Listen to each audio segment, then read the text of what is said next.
Hi friends, this is a special episode. We're hard at work to bring you season 6 of Unpacking Israeli History, which should be coming out early next year in 2024. But today is October 9th, 2023. 2 days after the most traumatic day in Israeli history. And we had to say something about what's happening. I've seen my fair share of tragedies. You know this. You've heard me speak about it. I've talked about most of them on this very podcast. The assassination of Yitzhak Rabin when I was 10 years old. The Second Intifada, 9/11. But now I'm speaking to you about something raw. Something that is still happening. We're living through history right now, and no one knows how this situation will unfold. But we know this. I know this. I went to sleep on October 6th, 2023 in one world. I woke up on October 7th in another. And it's not a nice world. It feels like a dystopia, like a living nightmare. It was Shabbat, and not just any old Shabbat, which would be awful enough. It was also Shmini Atzeret, Simchat Torah, the end of the Jewish holiday season, which we call Zman Simchatenu, the time of our joy. The time of our joy. But there was no joy in my synagogue that morning. 50 years and 1 day after the surprise attack of the Yom Kippur War, Hamas launched the bloodiest assault in Israeli history. It began with a rocket fire, an all too common occurrence in the embattled communities of the Israeli South. But the barrage didn't let up. Above the sound of sirens came the pop, pop, pop of gunfire in Ofakim, in Nahal Oz, in Kibbutz Be'eri. Maybe you've heard of these places, maybe you haven't. They're towns in the south of Israel. Not settlements, towns in the south of Israel. Home to thousands of ordinary people just living their lives. The gunfire wasn't coming from lone wolf infiltrators, the kind that sneak through the separation fence every so often to kill and maim Israelis before they're neutralized by army or police or a brave civilian. This was something unimaginable, something the Jewish people had not seen since 1973. This was a full-scale invasion. Hundreds of terrorists fanned out through Israel's southern communities as terrified residents huddled in their bomb shelters and placed increasingly desperate calls for help. They called radio stations, police, family members, anyone who could save them from the carnage outside their shelter doors. And make no mistake, carnage is the only word for what Hamas had come to do. They'd prepared for this. For hours, they moved from house to house, looking for people to kill, to rape, to kidnap.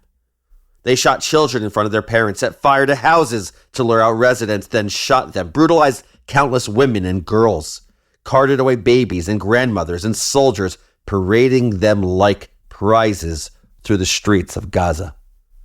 Even as I say these words, I think, how can this be? It's got to be a mistake. But it's real. And we know it happened because, as grotesque as it is, the terrorists recorded every second, every instance of brutality, every assault on human dignity.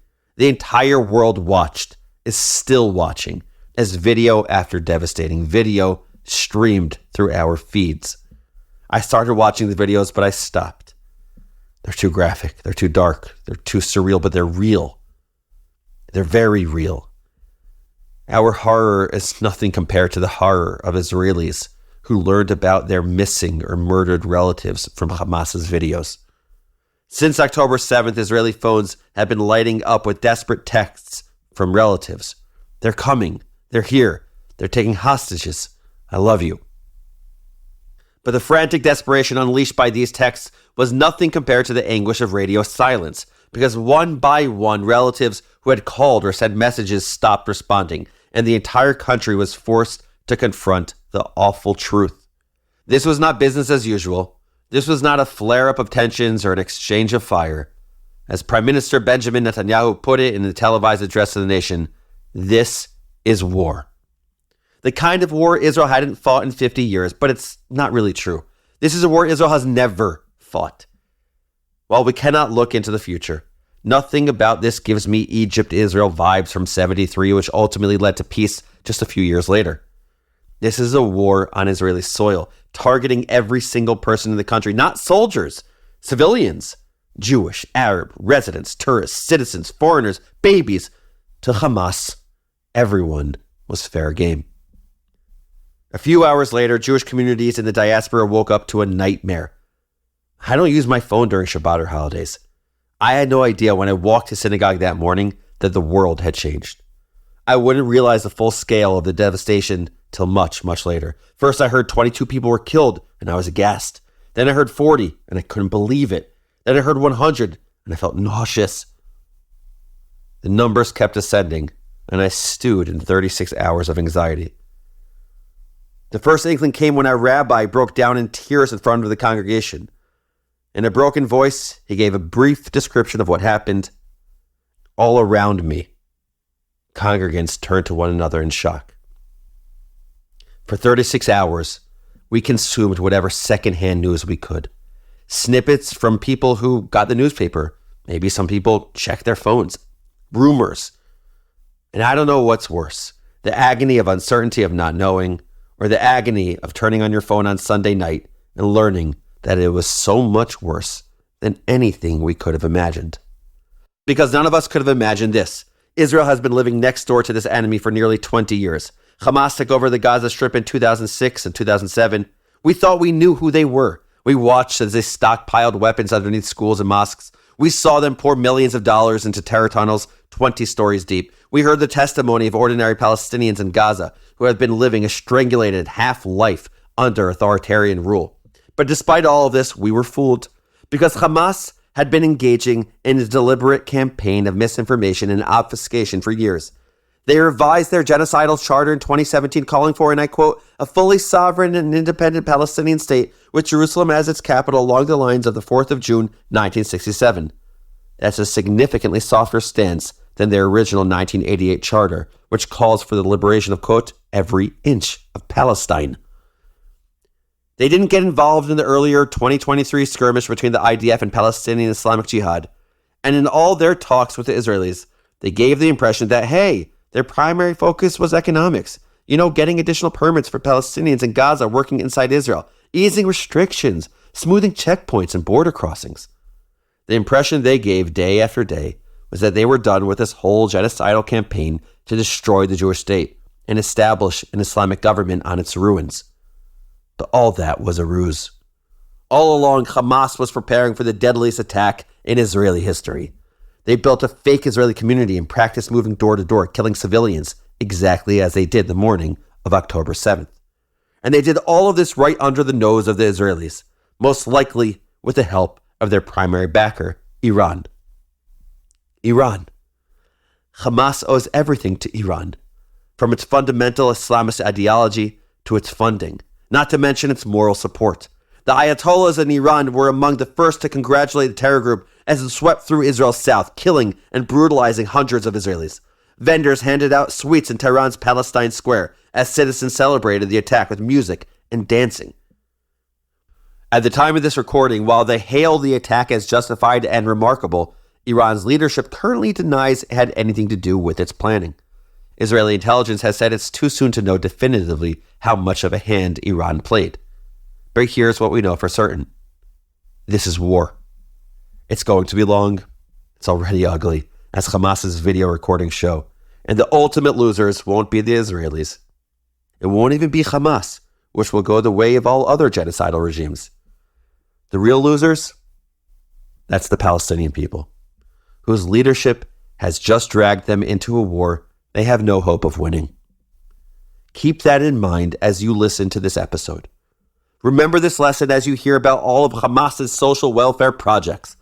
They have never had the interests of the Palestinian people at heart. They have no interest in liberation. Their aim is crystal clear: genocide. I hate to speak blithely, but it's way more than that. The decision to assault women, to take children hostage, to humiliate the elderly, to shoot and kill anyone and everyone they saw was a decision to also inflict pain and suffering on its own people. It's a form of masochism I don't even understand. Hamas and Iran knew that Israel would retaliate more severely than it ever has, and Hamas said, yep, let's do it. Jewish blood is on their hands. Palestinian blood is on their hands. We recorded the episode you're about to hear less than 6 months ago. Already, it feels outdated. But it's an important reminder of Hamas's roots. So important to hear it.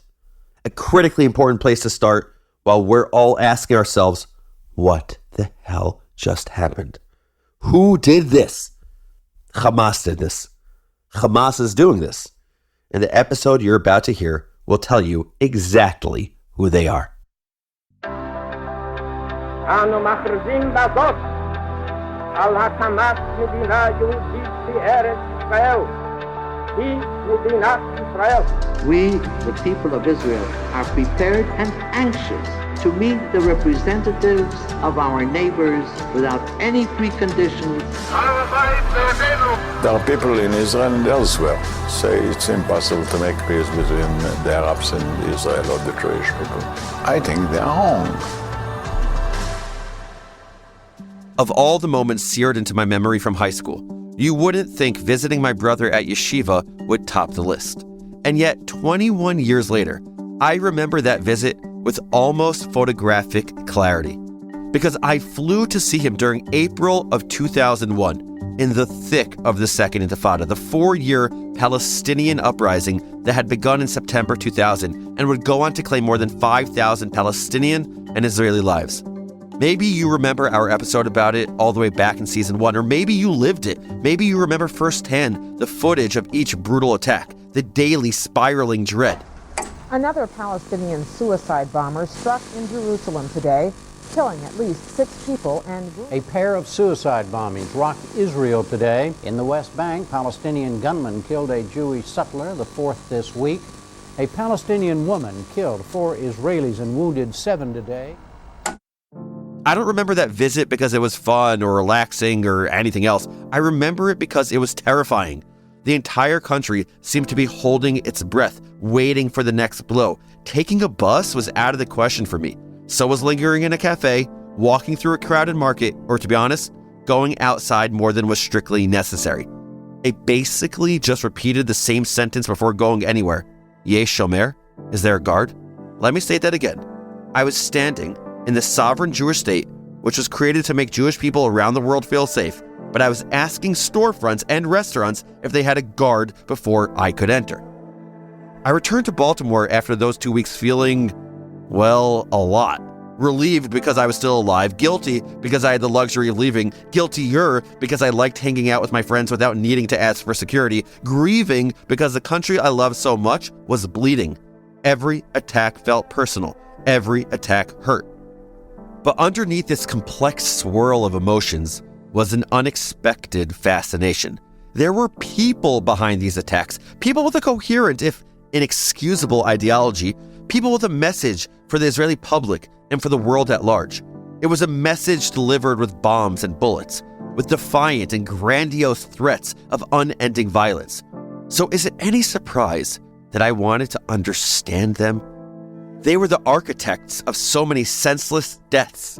And like any person confronted with the chaotic injustice of the universe, I wanted to understand why. I've spent the last 20-odd years studying and thinking and writing about Israel. But there's another history that runs parallel to this, that has shaped and informed the stories we tell ourselves. And we cannot claim a nuanced understanding of our own history without confronting the history that lies just across the imaginary border that divides us from our neighbors. And let me tell you what I mean by nuance and what I don't mean. It does not mean watered down. It does not mean tepid.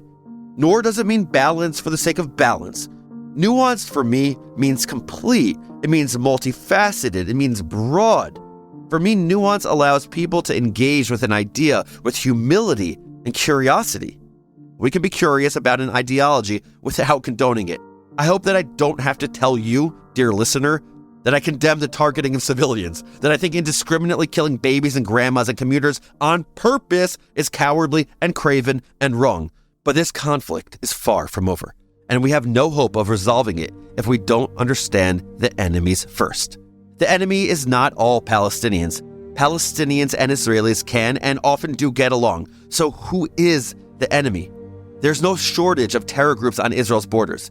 Palestinian Islamic Jihad, the PFLP, the Al-Aqsa Martyrs Brigade, but only one was responsible for 40% of suicide attacks during the Second Intifada. Only one has controlled the Gaza Strip today for nearly 20 years, and only one has received untold hundreds of millions of dollars from all over the world.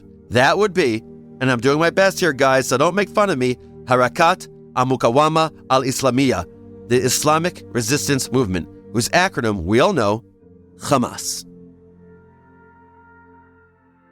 I can't think of another group that better encapsulates all the complexities and contradictions of the Middle East. They're Sunnis who enjoy Shia support. They refuse to recognize the, quote, legitimacy of the Zionist identity, but negotiate regularly, though indirectly, with the Israeli government. They claim to fight in the name of the Palestinian cause, but have no problem assassinating fellow Palestinians or siphoning aid money to fund terror. They were democratically elected in a landslide in 2006, but they're making Gazans miserable. By the way, as usual, citations for all of these are in the show notes. So how did we end up here? Well, the story of Hamas is full of twists, turns, and I hate to say it, mistakes no one saw coming. So strap in, we're going back to the 1970s. Palestinian people are not a monolith. Then as now, Palestinian society was diverse and sprawling. And I don't just mean ideologically. The Palestinian community was geographically diverse, scattered among the West Bank, Gaza, Jordan, Israel, Lebanon, Syria, and even Gulf states like Kuwait. It comprised Christians, Muslims, secular folks, Marxists, Islamists, and so on, each with their own views about the conflict with Israel. So in 1964, the Arab League founded the PLO, or Palestine Liberation Organization, hoping to unify and maintain control of all the different Palestinian political factions. Here's the rub, though. Israel's stunning victory in 1967 and its subsequent control of the West Bank and the Gaza Strip showed that the Arab states weren't as effective as people thought, but neither did it exactly endear the Jewish state to its Palestinian neighbors. By 1968, the PLO's most dominant faction was unfortunately deeply committed to violence. Its name was Fatah, and its co-founder Yasser Arafat soon ascended as chairman of the entire PLO, becoming Israel's public enemy number one. Because the thing about young Arafat, he was young, scrappy, and hungry, and really liked terrorism. So it's not difficult to understand why Israel was so desperate to, shall we say, redirect some of Arafat's power and popularity. Divide and conquer, baby. It's the oldest trick in the book. They found their man among the Islamists. Okay, and now I need to do a nerd corner. What the heck is an Islamist? Well, as you probably noticed from the word Islam, Islamists place a lot of emphasis on religion. So much, in fact, that they believe that Islam should be inextricable from public life. For Islamists, Islam is the basis for everything: courts of law, political ideology, governance, economic institutions, cultural life. Islamists believe that all these things should be permeated by and inseparable from religion. Now, that's a pretty basic description of a wide range of ideologies that are all lumped together under the umbrella of Islamism. So the important thing to know is this: there are tons of Islamist groups across the world, all with their own specific and diverse ideologies, and I bet you've never heard of most of them, because most Islamist groups are not violent. Sure, they may have a fundamentalist approach to religion, but they don't use that as an excuse to kill people. Most of the time, that is. Sometimes, though, you get the more radical Islamist groups we've all unfortunately heard of: ISIS, Hezbollah, the mullahs and ayatollahs in Iran. But in the early 70s, Gaza's Islamists seemed pretty chill. That's a fancy political term. And most importantly, they seemed like a good counterweight to Israel's enemy, the PLO, whose leadership was mostly secular. The man who would become their leader was Sheikh Ahmed Yassin, a soft-spoken, sensitive man in a wheelchair who had dedicated his life to two things: Islam and improving Gaza's miserable living conditions. Now, if you know who Yassin was and what he ended up doing, you might be kind of disgusted that I'm being so complimentary. And I get it. But I'm just echoing the Shin Bet's assessment. In fact, in an interview with Israeli journalist Ronen Bergman, one Shin Bet officer called Yassin, quote, an excellent conversationalist, knowledgeable about Zionist history and Israeli politics, sharp-minded and very pleasant. What a lovely description. If my children or Neve Fishbein ever listen to this, I want that to be on my tombstone. Neve sells tombstones. So Yassin was spared the Israeli crackdown on Fatah and its allies in 1971. He watched as Israel killed or deported the militant groups running around the Gaza Strip. All through the 70s, he waited for his moment, building an ever-expanding network of schools and mosques and clinics that seemed to be, well, good for Gaza. So while the Shin Bet kept an eye on the cleric, they were happy to leave the Islamists in Gaza alone. After all, Yassin was a member of the Muslim Brotherhood, the populist reform movement established in Egypt in 1928. The Muslim Brothers had two goals: enshrine Islam into every element of public life and liberate Muslim lands from foreign powers, like the British, or in Gaza, where the movement set up shop in 1946, the Yehud, the Jews. But though the Muslim Brotherhood started as an armed jihadist movement, the most hardcore Muslim Brothers left Gaza in the 50s after the Suez Canal crisis, leaving the movement free to focus on, quote, spiritual revival over active militancy. Everything changed in 1979 when the Iranian cleric Ayatollah Khomeini overthrew the Shah and established an Islamist government in Iran. The backbone of his revolution was a nationalist form of Islam that inspired Islamists across the world. Soon Gaza was engulfed too.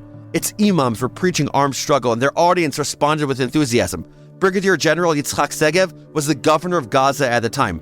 Side note, isn't it wild that there was once an Israeli governor of Gaza? And though he later reported feeling wary of Yassin and the Islamists, he reiterated, our main enemy was Fatah. So as the Islamists grew increasingly violent towards their secular rivals, the Israeli army mostly stood by. But in this case, it was a huge mistake, because behind the scenes, Yassin and his supporters were beginning to arm themselves. Some Israeli officials were sounding the alarm. We're being too lenient with the Islamists and it's going to come back to bite us. But the PLO was Israel's most pressing concern. So Yassin and his followers built up their infrastructure and cache of weapons and waited for their moment. They found it in 1987. By then, Israel had ruled the West Bank and Gaza Strip for 20 years, and they were a rough couple of decades for everyone involved. Palestinians resented their economic dependence on Israel, which was among their major employers. They bristled under the IDF crackdowns on the PLO, and they watched in outrage as Israelis built homes on lands that Palestinians claimed as theirs. The region was a tinderbox. The smallest spark would set it ablaze. That spark came in December of 1987 when an Israeli truck collided with two Palestinian vans, killing 4 Palestinians. Palestinians believe the crash was not only purposeful but an act of revenge for the stabbing of an Israeli man in Gaza a few days before. The Palestinian territories erupted in protest and chaos and blood. The unrest grew more and more vicious as Israel cracked down hard and Palestinians responded with increased violence. It was amid this chaos that Yassin co-founded a new movement and assumed the position of its spiritual leader, despite having no formal religious credentials. But that didn't matter to the members of his new organization, which he called, you guessed it, Hamas. Turns out the Shin Bet was right. Yassin's ideas did prove to be quite popular. Unfortunately, his new movement made the PLO look downright adorable. Here are some highlights from Hamas's lengthy 1988 charter. Article 6, quote, the Islamic resistance movement strives to raise the banner of Allah over every inch of Palestine. Now, how exactly did they plan to do that? Luckily, Article 13 explains, quote, there is no solution for the Palestinian question except through jihad. One more explanatory comma, jihad can and has meant multiple things in Arabic. The higher jihad refers to engaging and challenging spiritual endeavors. The lower jihad is what they're referring to here, armed resistance.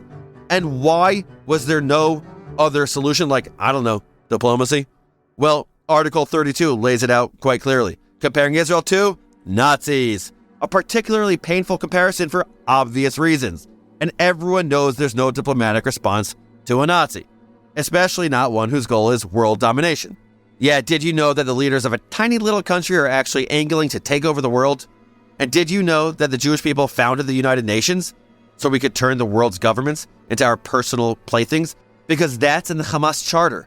Side note, it would be pretty embarrassing if the Zionists had founded the UN, considering how many anti-Israel resolutions they pass each year. But I digress. What is Hamas's evidence for all these extravagant claims? Well, I'll read to you directly.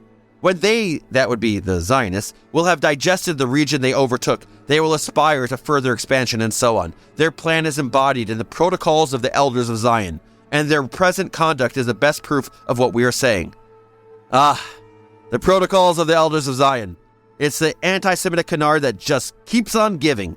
In short, Hamas's anti-Zionism is explicitly and inextricably bound up in anti-Semitic conspiracy theories, and the conditions in Gaza unfortunately lent them credibility.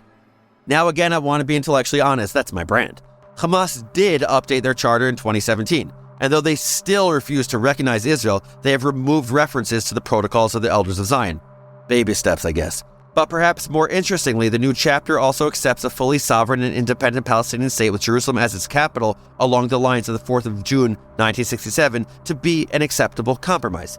Keep listening to understand why it's difficult for me to fully take that seriously, but the charter says it, so that's what it says. Back to the 1980s. Hamas's first major act of violence came in 1989 when they kidnapped and murdered 2 Israeli soldiers, Avi Sasportas and Ilan Sa'adon, and abused their bodies. To say the Shin Bet was livid would be an understatement, especially when the 2 murderers managed to flee to Egypt. Israel cracked down hard, sentencing Yassin to life in prison. And still, the attacks kept coming, each one ratcheting up the tension of the First Intifada. And then Israel made, I think it could only be described as a pretty terrible mistake. In 1992, Israeli Prime Minister Yitzhak Rabin and his government expelled hundreds of Hamas men to Lebanon. But this was no pleasure cruise in the cosmopolitan capital of Beirut, aka the Paris of the Middle East. Hamas was going to southern Lebanon, where Israel had maintained a military presence since 1982. Now, I'm not an expert in international law, but I'm pretty sure that it's not exactly legal to deport people to a neighboring country that doesn't want them without some kind of due process. Whether or not you care about due process for Hamas, though, you gotta admit, this move did not make Israel look very good. But Israel's used to taking a beating in the international press, so the headlines would have been worth it if the movement had withered and died during its exile as Israel intended. But a week into this whole mess, Hezbollah came to visit, and that changed everything. One day we've got to do a deep dive on Hezbollah. For now, check out the video we've linked in the show notes for an overview on the Lebanese terror group. At first, the Hamas men were wary. Hamas is Sunni, Hezbollah is Shia, but the 2 groups' religious divide mattered significantly less than their mutual hatred of Israel. Plus, both Hezbollah and Hamas were, in their own ways, products of the Islamic Revolution. So instead of freezing on some god-forsaken hill in Lebanon, playing sheshbesh and dreaming of home, the exiled Hamas members received a crash course in Terrorism 101, courtesy of Hezbollah and the Iranian Revolutionary Guard Corps. Espionage, encryption, how to fire a rocket launcher, and how to make bombs. The star pupil of Intro to Bomb Making was a young electrical engineer named Yahya Ayash. And though he wouldn't live to see his 30th birthday, Ayash quickly established a fearsome reputation as Hamas's principal bomb maker. His nickname was Al-Mohandis, the engineer, but it was a macabre sort of engineering because Ayash specialized in death. He packed his bombs with nails and screws, household objects used not to build, but to destroy. After a year of international pressure, Israel allowed the Hamas men to come back. Within the year, Ayash sent a special, awful thank you gift. Israel's very first suicide bomb. Then another, and another, and another. Hours later, a second Israelis attack. were sadly familiar with terrorism, but the suicide bombings were a paradigm shift. The head of Shin Bet's Gaza division noted, until then the Palestinian terrorists we were acquainted with had a lust for life. The change in 1993 was dramatic, and it surprised us. Worst of all, by late 94, the genre had spawned copycats. Soon, suicide bombings became the terrorist weapon du jour. How did that happen? How did Hamas manage to persuade anyone that death is preferable to life? As usual, the answer is complicated. Remember, at its core, Hamas is a religious movement. Hamas's founder, Ahmed Yassin, had found a way to sharpen his followers' devotion into a deadly weapon. Sure, Islam forbade suicide, but self-sacrifice for the sake of jihad? That was a one-way ticket to paradise. All expenses paid, courtesy of the engineer's bombs. Death is temporary. Paradise is forever. In fact, according to Israeli police, eyewitnesses report that suicide bombers often smile before detonating. But that's not the whole story. Not every suicide attacker is motivated by the prospect of paradise. The early 90s were, to put it mildly, deeply chaotic for Israelis and Palestinians alike. Arafat was inking peace deals with Israel on the White House lawn. Peace deals that Hamas and other Palestinian groups opposed with every fiber of their being, and Israelis on the right condemned as well. Not comparing them. Relax, everyone. If you don't remember Oslo, you're in luck. Season 3, Episode 10. Link is in the show notes. For some, attacking Israel was an act of protest, not just against Israel, but against their own government, which they believed was selling them out. And though it's cliche to say that violence begets violence, it's also often true.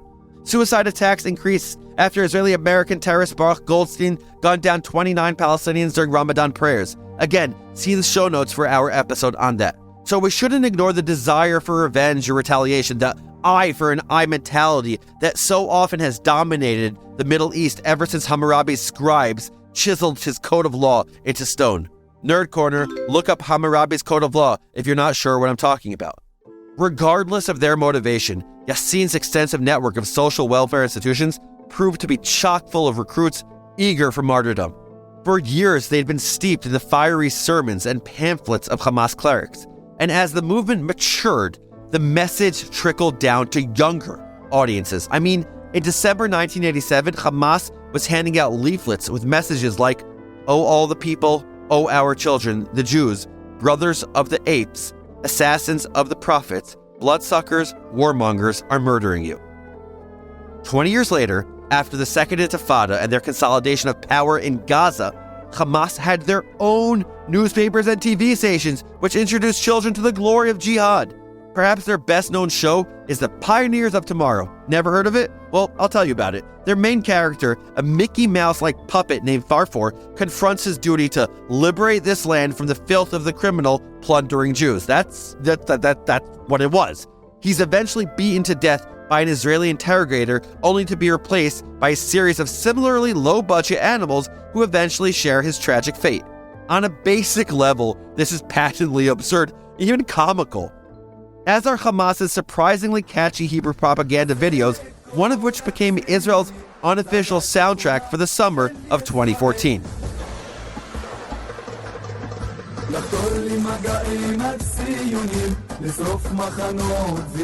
But we shouldn't make the mistake of underestimating Hamas, no matter how low budget their propaganda is, because their indoctrination is deadly serious. There is a reason they rule Gaza, and it's not simply brute force. By the 1990s, Arafat and his PLO, PA, and Fatah cronies had earned quite the reputation for corruption, nepotism, and autocracy. But meanwhile, Hamas, with its unwavering ideological purity, offered Palestinians a welcome taste of transparency. At last, someone in Palestinian politics seemed to understand who they were serving, the Palestinian people. Gazans were flocking to Hamas's clinics and soup kitchens and schools, and not just because Hamas's services were cheaper than the alternative. It's safer to come to an Islamic place where you can find a doctor who's not only a good dentist, but a good Muslim, said 24-year-old Najwa Abu Mustafa in a 2006 interview with the LA Times. I may have just butchered the pronunciation of that name, my apologies. And other Palestinians agreed. We would be completely destitute without Hamas's help. Naturally, we gave our votes to Hamas because they are the ones who touch our need. But Hamas isn't a social justice organization. They've got political aims too, friends. Conscious of their growing popularity, Hamas seized their chance to challenge their Fatah rivals and consolidate power. And the best way to weaken Fatah and derail the peace process was to continue the grisly attacks against Israel. Their strategy? 1, Hamas would attack. 2, once it had been poked enough, Israel would eventually take the bait. Maybe they'd close borders, cutting Palestinians off from their livelihood. Maybe they'd round up demonstrators, or maybe, and this for Hamas was probably best of all, they'd respond with violence. The more severe Hamas attack, the more severe the response. So 3, ordinary Palestinians would understand that the Israelis just couldn't be trusted, which also meant that 4, Palestinians would realize that Fatah was selling them out by negotiating with the Israeli enemy, and 5, the Palestinians would finally fall into Hamas's arms. I'm kind of making light, but this is actually exactly what happened. By 2001, the peace process was dead, replaced by what would be 4 years of terror. Which brings us right back to the start of this episode. 16-year-old Noam, afraid to go outside. And this time, Fatah was in on the action. That's right, the party Arafat had founded, the party that had signed peace agreements with Israel less than a decade before, was responsible for more than a quarter of the suicide attacks on Israelis during the Second Intifada. Our episode on that terrible, terrible time goes into much greater detail about the Second Intifada's legacy. The fear, the grief, the lingering mistrust, the lack of faith in peace or diplomacy. In short, it was Hamas's time to shine, and shine they did. Because in the Palestinian parliamentary elections in 2006, Hamas won in a landslide, sweeping 76 seats to Fatah's 43. Why? According to the Carter Center, which monitored the elections, key issues for the voters: on the one hand, slow progress toward peace and independence, inefficiency and corruption under the long-ruling Fatah party, and on the other, a desire for change and the perception that Hamas has the organizational strength to deliver social services and govern transparently. In short, while we shouldn't ignore Hamas's deeply problematic message about the Zionist enemy, we also shouldn't dismiss all Palestinians as bloodthirsty monsters eager to annihilate the Jewish state. People vote for their interests, and it was in Gazans' interest to get rid of a corrupt and inefficient Fatah-led government in favor of the group that had already tangibly improved so many Gazans' lives. But Fatah wasn't going down without a fight. By 2007, the two groups were at war. Both sides were brutal towards the other, but Hamas wanted the end, wresting complete control of Gaza from Fatah in 2007. It's ruled the Gaza Strip ever since. Unpacking the last 16 years would take, well, a lot more time than we have. So let me play a highlight reel of Hamas's greatest hits. A flood of rocket fire in 2008 that sparked a 22-day war that would result in the deaths of over 1,000 Palestinians. The kidnapping and killing of 3 Israeli teens in 2014, which led to another war that killed over 2,000 Palestinians. A barrage of nearly 4,000 rockets aimed at Israel in May of 2021, which provoked retaliatory airstrikes that killed more than 200 Palestinians. Now, I want to be clear, Israel played a part in all of these conflicts. But the truth is, Israel is not the only victim. Heck, they aren't even the greatest victim. When Hamas instigates, the people who suffer the most are the Palestinians. And that is by design. When Israel warned Palestinian civilians to evacuate in 2014, Hamas ordered them to stay put. Hamas leaders encouraged Palestinians to converge on the Israeli border during a so-called March of Return in 2018 and 2019 that left scores dead and thousands wounded, to say nothing of the damage to Gaza's infrastructure. The organization has squandered millions of dollars building terror tunnels from which to attack Israelis. Its leaders grow wealthy, even as Gaza's unemployment rate is close to 50%. Don't take my word for any of this. All of our sources are in the show notes. But Hamas has created a kind of cultural and social poverty as well. Gaza's tiny Christian community is slowly being purged. Journalists are being arrested and threatened for reporting on Hamas's corruption. The regime has cracked down on protests, beating and arresting ordinary people who take to the streets to demand a better life. And Palestinians in Gaza, well, many of them are kind of sick of it. Whispered in Gaza is a 3-part animated documentary of sorts released just in 2023 that gives voice to the brave but otherwise ordinary Gazans who pull back the curtain on life under Hamas. For their own safety, their voices and identities are disguised. And why are they worried about safety? Because they talk about life under Hamas. And it's not a nice picture. It's a story of corruption, violence, poverty, misery, war. And they talk about their neighbors, the Jews. Here's one clip. There's a false stereotype that Palestinians in Gaza love rockets and wars. Gazans don't love war. The wars that happen in Gaza are waged by the Hamas government for political aims that serve them alone. The new generation is misled and misguided by media that instills in them a thirst for blood. Some Gazans, when they see a Jew, are willing to sacrifice their lives in order to discharge the feeling inside them that this person is an enemy. They don't understand anything at all. My struggle is to communicate with Palestinians and Israelis and make them understand that I'm a human being here in Gaza, not a beast, a terrorist, or a lover of weapons, because in the end, weapons won't get us anywhere. We've linked the videos for you in the show notes. Watch them. They're important. They may just be the best record of Hamas's legacy. So that's Hamas, and here are your 5 fast facts. Number 1, The Iranian Revolution of 1979 inspired Islamists the world over, including a soft-spoken social reformer. Ahmed Yassin's growing popularity caught Israel's eye. They hoped he'd pull Palestinians away from PLO chairman Yasser Arafat. Number 2, in 1987, during the First Intifada, Yassin launched the Islamic resistance movement, aka Hamas. Unfortunately, Hamas wasn't just a religious or social welfare organization. Its rhetoric was shot through with anti-Semitism, and its military wing specialized in murdering Israelis.